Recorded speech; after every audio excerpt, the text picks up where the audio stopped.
Jésus, avec toi, nous ressusciterons.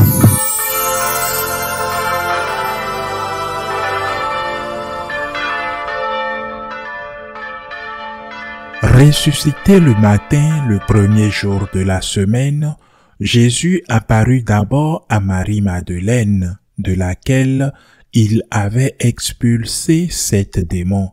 Celle-ci partit annoncer la nouvelle à ceux qui, ayant vécu avec lui, s'affligeaient et pleuraient. Quand ils entendirent que Jésus était vivant et qu'elle l'avait vu, ils refusèrent de croire. Après cela, il se manifesta sous un autre aspect à 2 d'entre eux qui étaient en chemin pour aller à la campagne. Ceux-ci revinrent annoncer aux autres qui ne les crurent pas non plus. Enfin, il se manifesta aux 11 eux-mêmes pendant qu'ils étaient à table. Il leur reprochait leur manque de foi et la dureté de leur cœur, parce qu'ils n'avaient pas cru ceux qu'il avait contemplés ressuscités. Puis il leur dit: allez dans le monde entier, proclamez l'évangile à toute la création. Acclamons la parole de Dieu.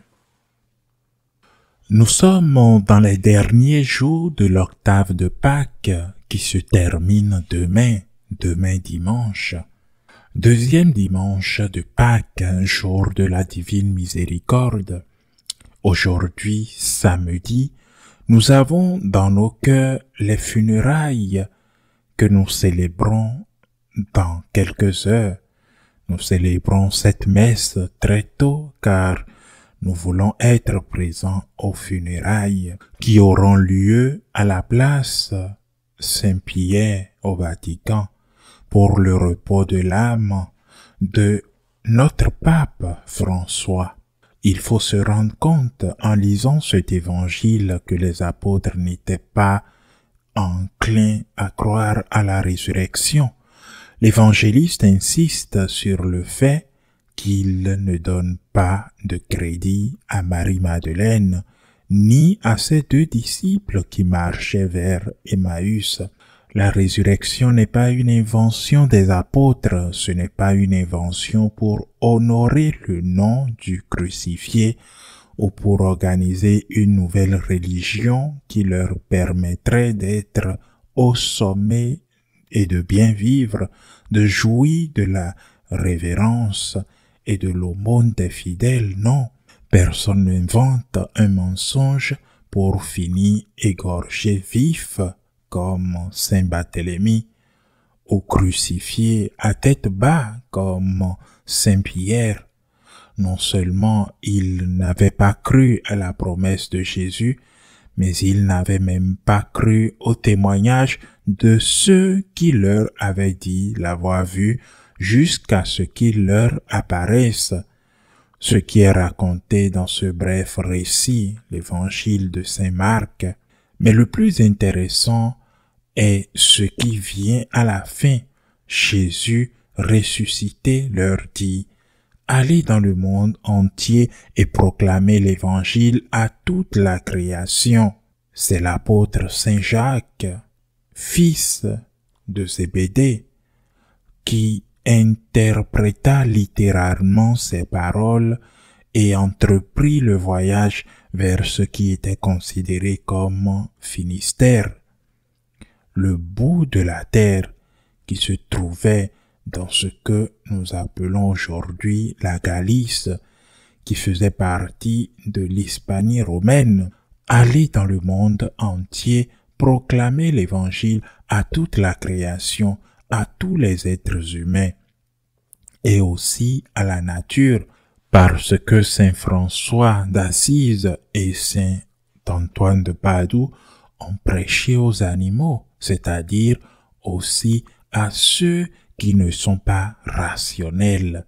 Nous devons leur dire, Saint François dit, qu'avec des gestes, par exemple en leur donnant à manger le jour de Pâques, une nourriture plus riche, eh bien, à eux tous, à toute la création, Nous devons annoncer que le Rédempteur est vivant, le Rédempteur du monde entier est vivant, et qu'il est ressuscité.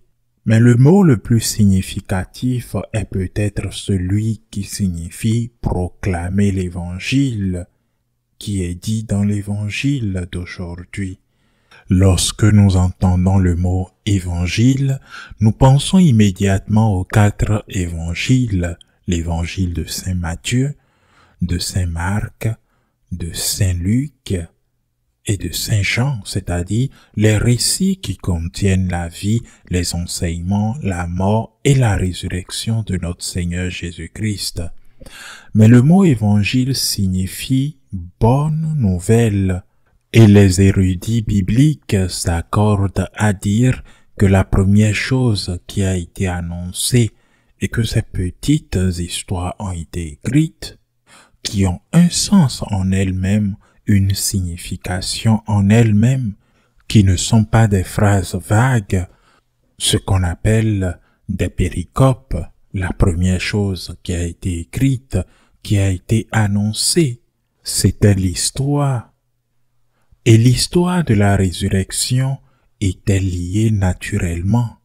Personne ne peut être ressuscité s'il n'est pas mort, s'il n'est pas lié à l'histoire. C'est un fait historique, la résurrection de notre Seigneur Jésus-Christ. Puis est venu tout le reste, mais cela a été considéré comme l'essentiel dès le début, une bonne nouvelle.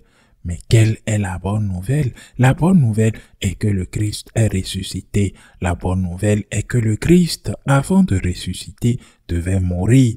Et il est mort crucifié pour le pardon de nos péchés, pour nous ouvrir la porte du ciel, une porte qu'il a ouverte avec sa résurrection. La bonne nouvelle, c'est l'espérance. C'est l'espérance que nous avons. Nous sommes le peuple de l'espérance. L'espérance ne déçoit pas, disait Saint Paul, qui disait « Si le Christ n'est pas ressuscité, nous sommes les plus malheureux des hommes, mais lui, il est ressuscité. » Et il ajoutait « Je sais en qui j'ai mis ma confiance, dans le Christ vivant, dans le Christ ressuscité. » Et là se pose la question, l'Église dans son ensemble est aujourd'hui le peuple de l'espérance. Les successeurs des apôtres, du pape aux évêques, sont des messagers de l'espérance. Les prêtres, nous transmettons le message d'espoir, cette bonne nouvelle. Nous pouvons faire beaucoup de choses. Nous pouvons et devons nourrir les affamés, mais cet affamé, en plus d'avoir faim, faim de pain, a faim d'espoir. Cet affamé est aussi un être humain. Ou est-ce que nous devons parler de Dieu et du ciel seulement aux riches, qui ont le ventre plein, et aux pauvres, et aux semi-pauvres, et aux semi-riches? Nous ne devons pas leur parler du ciel.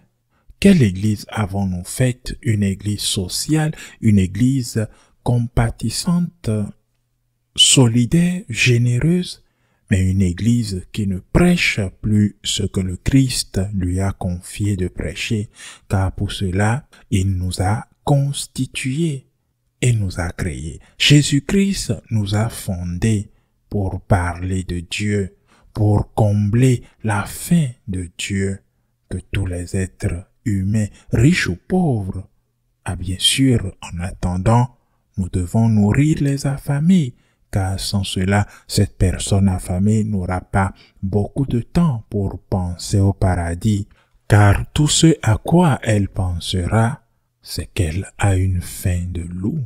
Mais l'homme ne vit pas seulement de pain, mais de toute parole qui sort de la bouche de Dieu. L'espérance naît de la foi, l'espérance naît des promesses que le Seigneur a faites, et l'une de ces promesses est qu'il y a vie éternelle.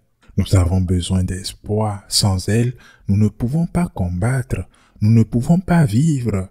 Sans elle, la vie devient une obsession des minutes qui tombent, inexorablement de l'horloge du temps, nous rapprochant d'une fin qui est absolue, car après cela, il ne reste plus que les amis, les frères, vers qui viendront s'engraisser de nos restes. Si nous avons perdu l'espoir, nous avons tout perdu. De plus, la charité disparaît même si elle n'en a pas l'air. La charité disparaît, elle devient solidarité, humanisme, avec ses limites. Mais la véritable charité commence par l'amour de Dieu et par Dieu, par l'amour du prochain. Cette véritable charité se nourrit à la fois de l'espérance, de la certitude que le Dieu ressuscité, le Christ qui a vaincu la mort, nous a donné beaucoup plus que ce que nous pouvons espérer d'autre, la vie éternelle. Et cela s'applique à la hiérarchie de l'Église, y compris aux prêtres et aux diacres, mais cela s'applique aussi à nous tous, à tous les laïcs. Nous ne pouvons pas nous laisser séduire par la tentation et réduire l'Église à une ONG, à une entreprise de travail social honnête et efficace. Ce que nous devons enseigner aux enfants et aux jeunes, à tous, quel que soit leur âge, c'est qu'il y a vie éternelle, que la mort n'est pas la fin, que Dieu Tout-Puissant nous attend et que nous avons aussi un Père qui nous accueille toujours aux bras ouverts, un Dieu qui veut que nous vivions avec lui éternellement et qui demande seulement que nous nous repentions de nos péchés. Et c'est ce qui conduit à la gratitude, c'est ce qui conduit à la charité. Prêchez l'évangile à tous les peuples, à toute la création. Dites à tout le monde qu'il y a vie éternelle. Nous avons de l'espoir. Dieu n'abandonne pas et ne nous abandonnera jamais. Il n'abandonnera jamais son peuple. Ainsi soit-il.